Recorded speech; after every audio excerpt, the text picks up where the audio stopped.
At the Xfinity race yesterday at the Atlanta Motor Speedway, which is only the third race weekend on that configuration, which I've just done a blog about. I don't like it.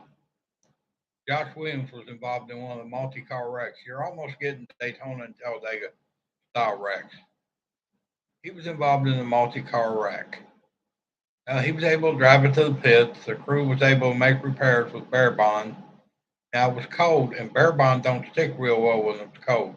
In fact, later in the race, you seen somebody with one of these handheld torches, one of the crew members on another team, heating up Bear Bonds, hoping to get it to stick. Well, they went back green. And then they almost immediately had a caution again for debris, and it come off Josh Williams' car, owned by Mario Goslin, ex-driver. I did not know until yesterday that's who owned that car until the TV told it. So Josh Williams is ordered for extending the caution to park the car. He does on the apron at the start finish line. Gets out of the car, walks across the trowel grass into the pits. They try to interview him, and he's saying he's got to go to the care center. So, and you can check Facebook and possibly here on YouTube. They have statements from him saying everybody works hard, but I hate to tell you, Josh Williams, but that's not the way. You got to disagree. NASCAR always wins in them type cases.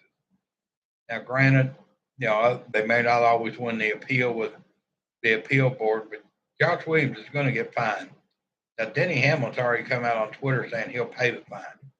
Whether he will or not, who knows? But he could even get sat down a race. I could understand it disrupting the flow of the race instead of simply pulling the car behind the wall into the garage area up by the hauler, and then going to the NASCAR trailer and voicing his displeasure.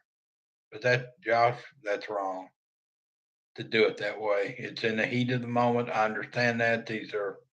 You see it in other sports, coaches and players in basketball getting technical fouls, football players unsportsmanlike conduct, baseball, about all you can do is throw them out of the game, players and managers. You just don't do it that way. I mean, it made for good TV, but it's just wrong. I mean, and I have nothing for or against Josh Williams. He's just one of the guys running Xfinity, and that is a low underfunded team, I believe. And he basically saying the sponsors were cheated. Well, he could say that without those antics of parking on the start finish line.